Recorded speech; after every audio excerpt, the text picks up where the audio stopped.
Some children didn't play because they were too busy taking care of everyone else. This simple, direct sentence carries a silent pain that many adults recognize, even if they've never put it into words. Maybe you were one of those children, the one who knew what worry was far too early, who woke up afraid of their parents' mood, who comforted siblings, who wiped the tears of grown-ups, the one who, among other kids, always seemed more mature, more serious, more tired. And now, as an adult, you still carry that exhaustion. The difference is, now it comes disguised as efficiency. You solve everything, care for everyone, are always available, ready to help, even when no one asks how you're doing. But deep down, there's a child in you who never got to simply be a child. This video is for you. Today we're going to talk about a type of invisible trauma, the kind experienced by those who were children but had to act like parents. Those who grew up too fast because life didn't give them a choice. Those who had no time to develop from within because they were too busy holding things together on the outside. This phenomenon has a name: parentified child, or as many therapists call it, the adult child. It's the child who had to take on emotional or even practical responsibilities within the family. The one who became the mother's confidant, the conflict mediator,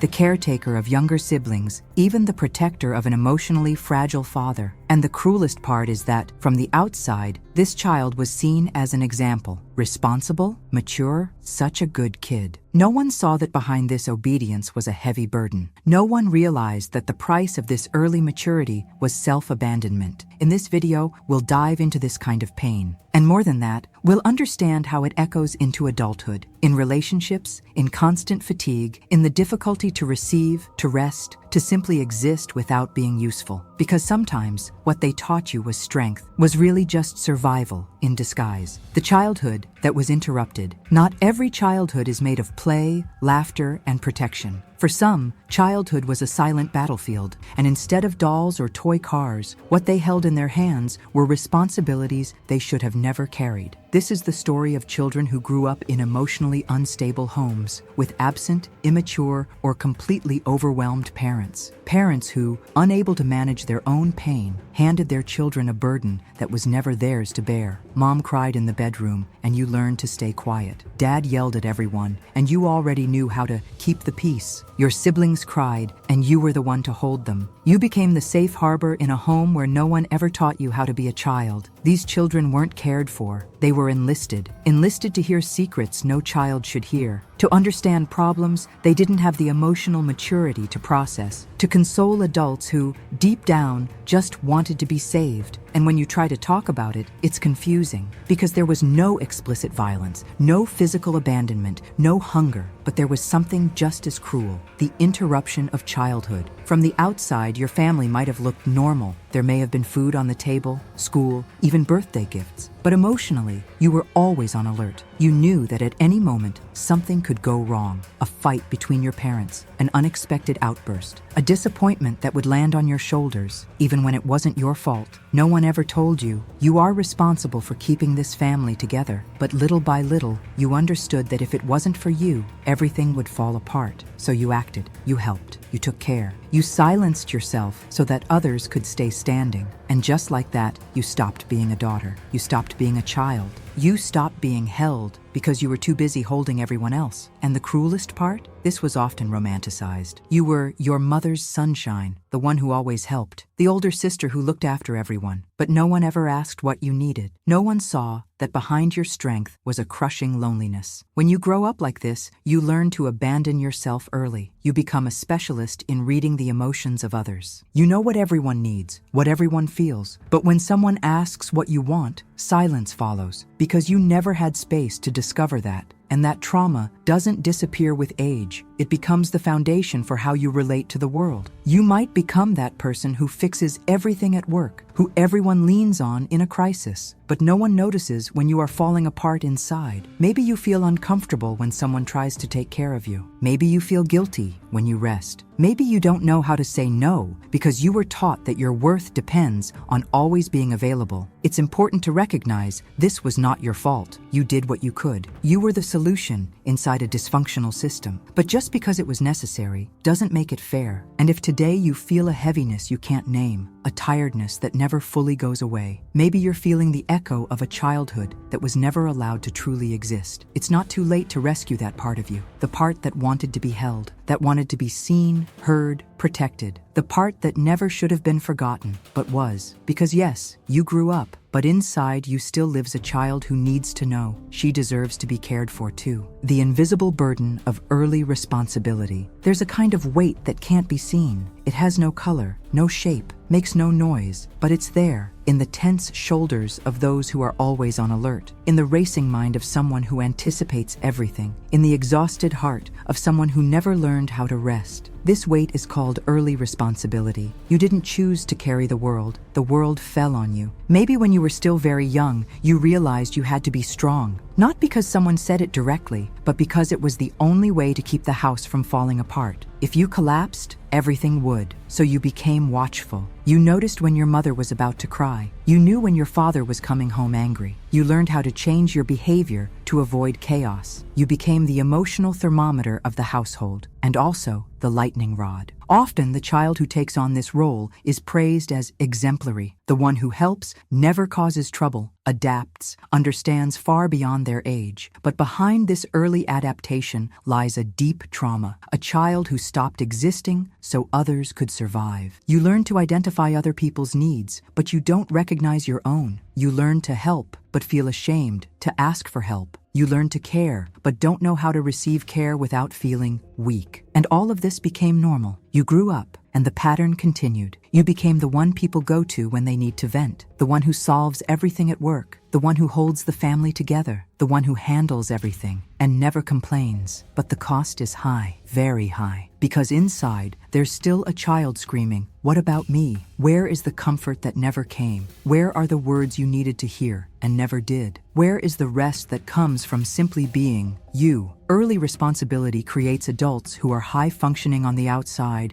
and emotionally starving on the inside. You may be successful, productive, dependable, and still feel like something's missing, something you can't explain. It's the lack of what you never received, the lack of having been a child, the absence of a life stage that was swallowed by the urgency of survival. And this creates a pain that's hard to access, because the world keeps praising your strength, your efficiency, your maturity, while you, silently, feel more and more depleted. Many people who went through this develop something called existential guilt. It's the feeling that you can't stop, that you can't rest, that you must always be useful. Because if you're not serving, you don't know what to do with yourself. And this is one of the greatest traps of childhood trauma. You grow up believing that love must be earned through effort, that if you're not perfect, you'll be rejected, that if you don't help, you'll be forgotten. But that's not love, that's survival. And that's why so many adults today are emotionally exhausted, because they spent their entire lives trying to keep a system alive that was broken from the start. A system where they, still children, had to step into the role of those who were supposed to protect them. It's time to look at this burden, to recognize it, to understand that it's not yours. It was placed on you, but now you can set it down. Healing begins the moment you realize you don't need to prove your worth anymore. You don't need to save anyone. You deserve to rest. You deserve to fail. You deserve to be cared for. And that's not selfishness. That's reparation. You took care of everyone. Now it's your turn. Your story doesn't need to keep being written with the weight that others placed in your hands. You can choose something new, something lighter, something that finally has to do with you. The confusion between love and usefulness. One of the deepest and cruelest consequences of a childhood shaped by early responsibility is this. You start believing that you only deserve love if you're useful. This belief doesn't come from a rational choice. It's planted slowly through repeated experiences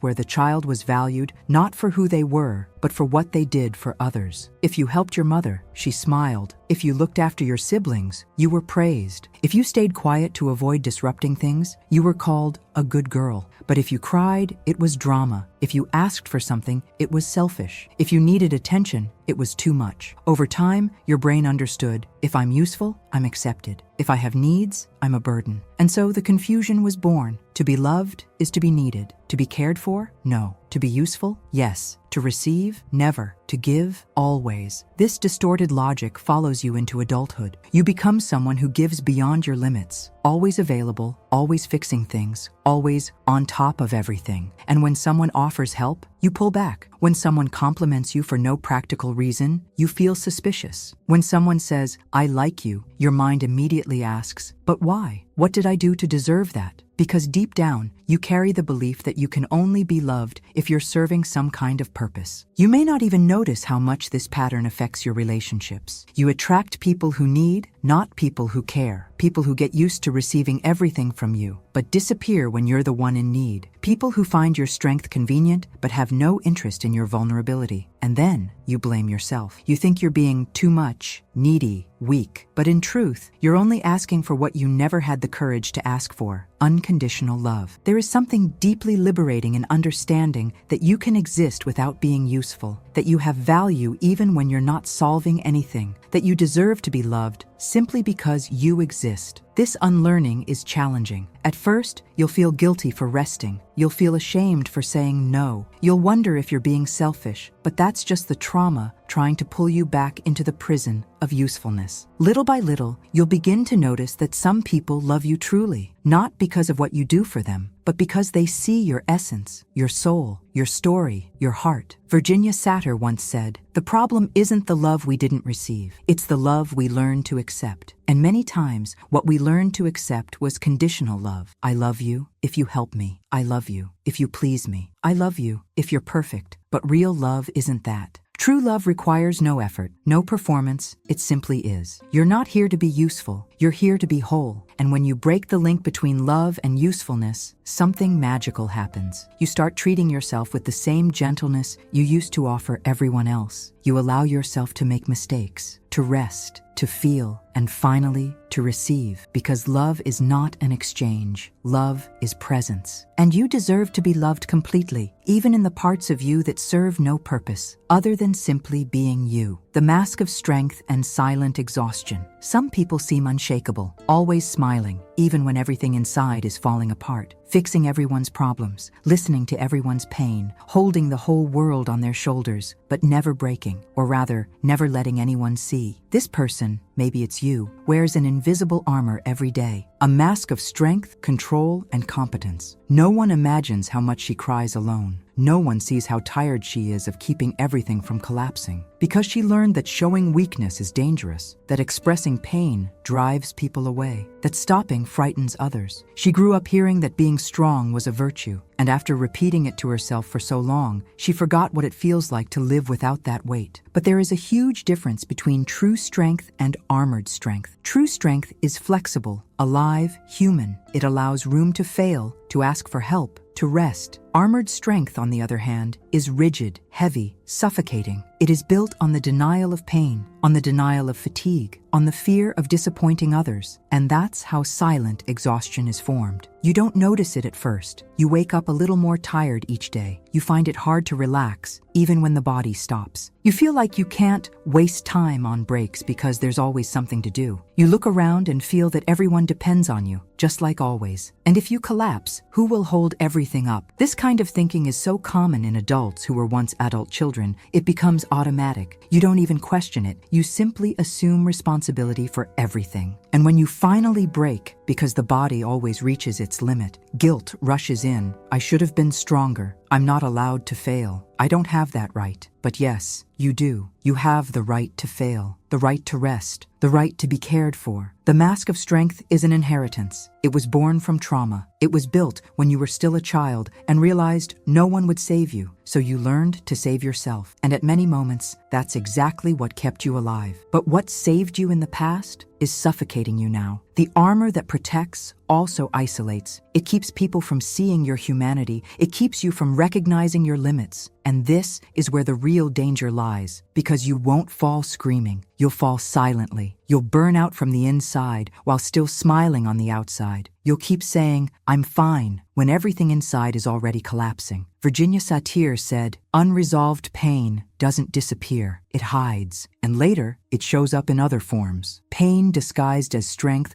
shows up as chronic anxiety, as constant irritability, as insomnia, physical fatigue, a racing heart, as the feeling that you're always late for your own life, as a void that has no name and that no amount of productivity can fill. That's why it takes courage to remove the mask. Courage to admit, I need help too. I'm tired too. I'm human too. And you know what's most beautiful? When you take off the mask, you don't lose your strength. You transform it. It stops being armor and becomes a true foundation, solid, but with space for vulnerability, strong, but with room for rest, authentic, not performative. That's real strength, the kind that doesn't shout, it breathes. And when you learn to breathe deeply without fear, you begin to discover something you may have never truly felt, the lightness of being yourself, without carrying the entire world on your back. Unbalanced relationships in adulthood. When childhood is marked by early responsibility, the way you learn to relate to the world changes, and changes deeply. Without even realizing it, you start to repeat in adulthood the same emotional pattern you lived back then. Only now it wears a different face. You don't connect with people by accident. You often bond with those who unconsciously reinforce what you were taught to accept. Relationships where you give everything and receive almost nothing. You give endlessly. You adapt without complaining.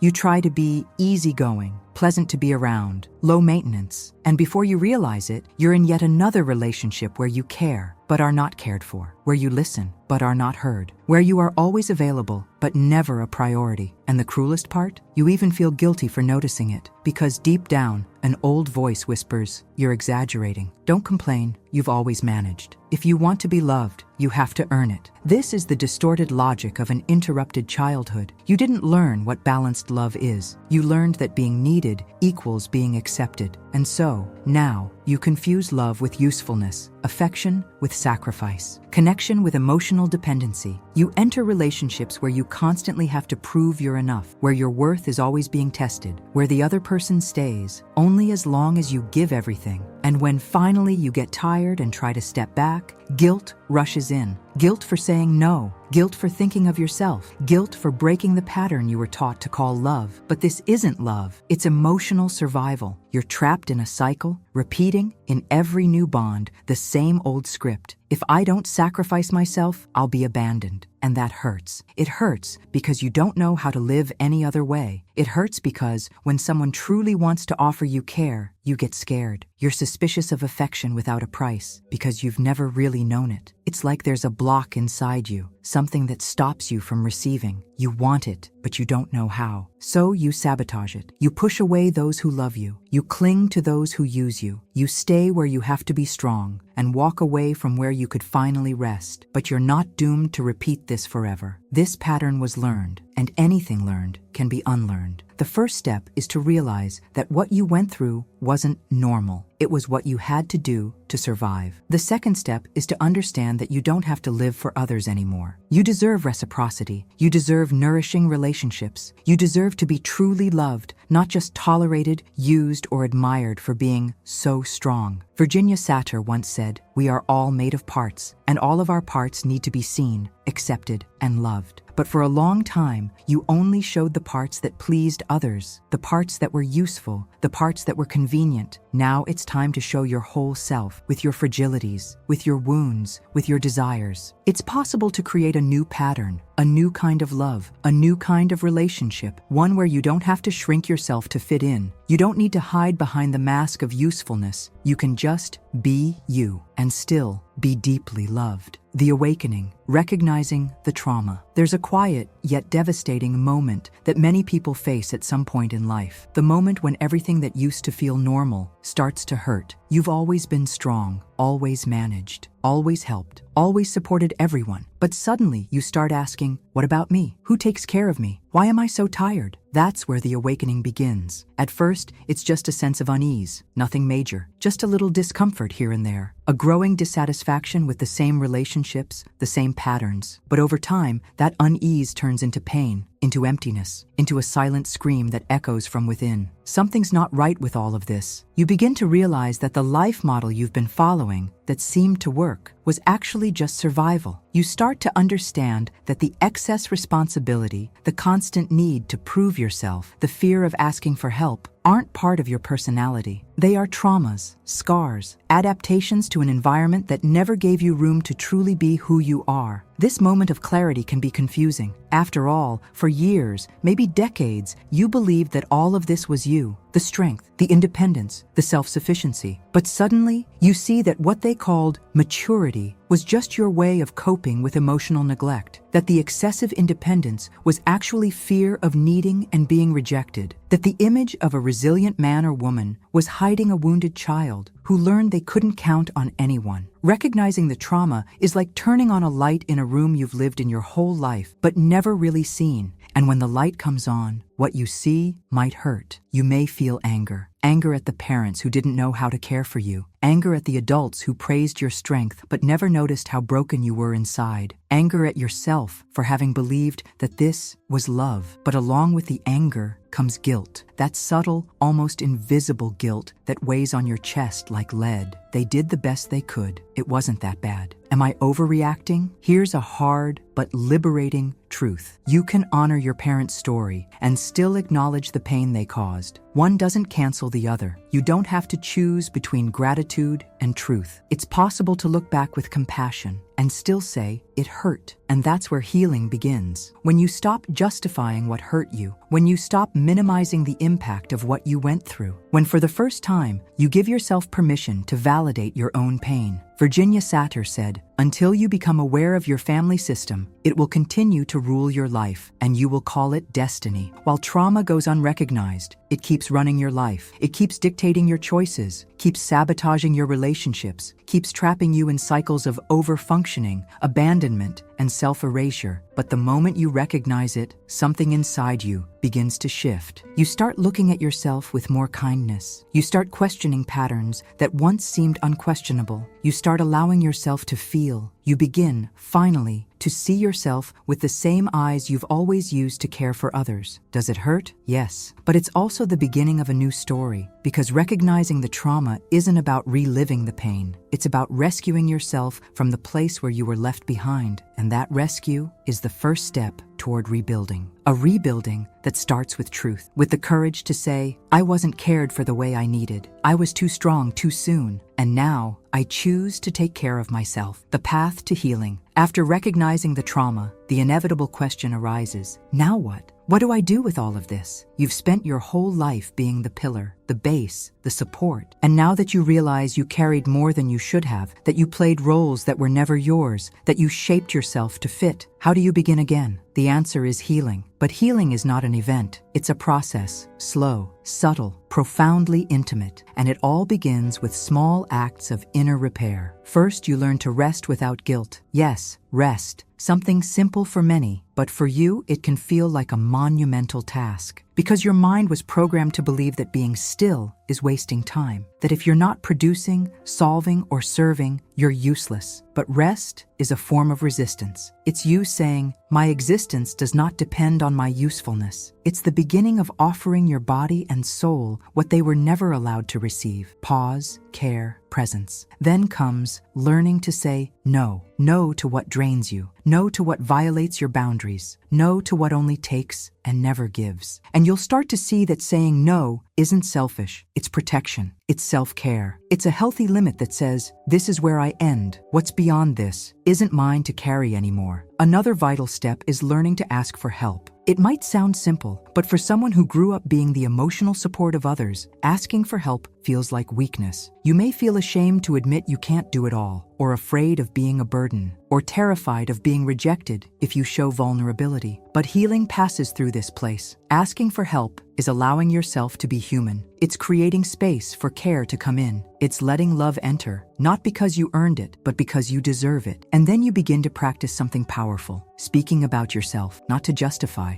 not to please, not to solve someone else's problems, but simply to be seen. You begin to tell your story truthfully, without filters, without guilt, without hiding your pain behind a smile. And little by little, the shame fades, and in its place comes something new, relief. Because now, finally, you can exist as you are. Virginia Satir said, "The words we hear shape our self-image, but we can rewrite those messages." You can begin to tell yourself new words. I don't have to be available all the time. I can make mistakes and still be loved. I'm not responsible for other people's pain. I have the right to be cared for. I am enough. And as these phrases replace the old commands that kept you trapped in the role of the strong one, you begin to build a new identity. You start learning to love without sacrificing yourself, to care without losing yourself, to relate without carrying the other person on your back. Healing is not linear. There will be days when you slip back into the old pattern. You'll catch yourself trying too hard to please. You'll feel guilty for resting. You'll say yes when your whole body wants to say no. But that's okay. Every time you notice it, you grow. Every time you choose differently, you free yourself. Every time you honor your pain, you heal a little more. And over time, you'll look back and realize that version of you, exhausted, overwhelmed, invisible, is staying in the past. And in her place, someone new is emerging, whole, present, authentic, finally free, rebuilding the identity. After a lifetime of shaping yourself to fit others' expectations, after years of being the strong one, the reliable one, the one who holds everything together, after so long living only through usefulness, comes the moment where you look in the mirror and ask, who am I, beyond the roles I was taught to play? Rebuilding the identity. This is one of the most delicate stages of healing, rebuilding your identity. Because when you recognize the trauma and begin the journey toward liberation, something inside you breaks. And along with that, new questions begin to surface. What do I truly enjoy? What moves me? What do I need right now? Who am I if I'm not saving anyone? The first answer is often silence, and that's okay. After all, for so long, your identity was built around the needs of others. You were the one who comforted, the one who solved things, the one who disappeared to keep peace, the one who made everything work. But now, the invitation is different. To discover who you are without having to earn love all the time. This process isn't about becoming someone else. It's about recovering the parts of yourself that were left behind. The spontaneous parts, the creative ones, the sensitive ones, the imperfect and joyful ones, the parts that existed before the duty, before the fear, before the stiffness. And it all starts with permission. Permission not to have it all together. Permission to fail. Permission to feel anger, sadness, frustration. Permission to say not today. Permission to be contradictory. Permission to simply be human. Because you've spent too much time being functional. Now it's time to be real. Rebuilding your identity also requires conscious choices, small yet powerful decisions. Choosing to rest, choosing to be in spaces where you can be yourself, choosing to step away from what drains you, choosing relationships where you don't have to constantly explain yourself, choosing to listen to yourself before listening to the world, and above all, choosing to exist with dignity. Virginia Satir once said, "I am me. In all the world, there is no one exactly like me. I am me, and that's enough." That's what you need to reclaim. The certainty that you don't have to shrink to fit. You don't have to prove your worth. You don't have to carry the world to be valuable. You already are, and that's enough. Rebuilding your identity also means learning to relate in a new way with others and with yourself. It means learning to treat yourself gently, to speak to yourself with compassion, to embrace your story without shame, to see your vulnerability not as a flaw, but as truth. And little by little, you begin to become what you always wanted to be. Someone free, free to feel, to rest, to laugh without apologizing, to cry without permission, to be loved without needing to sacrifice yourself. That's what rebuilding is, a return home. but not to the home where it all began, to the home that lives inside you and has always waited for your arrival. Final words, a liberating ending. We've reached the end of this journey, but maybe, for you, this is just the beginning of a new way of existing, without needing to prove anything to anyone, without carrying the world on your back, without living to be an example, when all you really needed was a safe place to rest. You've spent so long being the fortress that you forgot you could also be the shelter, that you too have the right to fall apart, to breathe, and to begin again. So today, let me remind you of something that maybe no one has ever told you with enough tenderness. You are allowed to be human. You don't have to be the woman who fixes everything, who holds everyone, who never cries, who never fails, who never needs. You are allowed to be human with your pauses, your limits, your story. You can ask for help. You can be seen. You can let others witness your pain and still be loved. Because those who truly love you don't walk away when they see your weakness. They draw closer. So take off the armor, lay down the weight, breathe. You don't need to be strong to be loved. You only need to be whole. And to close, one last quote from the woman who inspires us so deeply. Life is not what they did to you. It's what you choose to do with it now. Virginia Satir. Choose freedom. Choose rest. Choose yourself.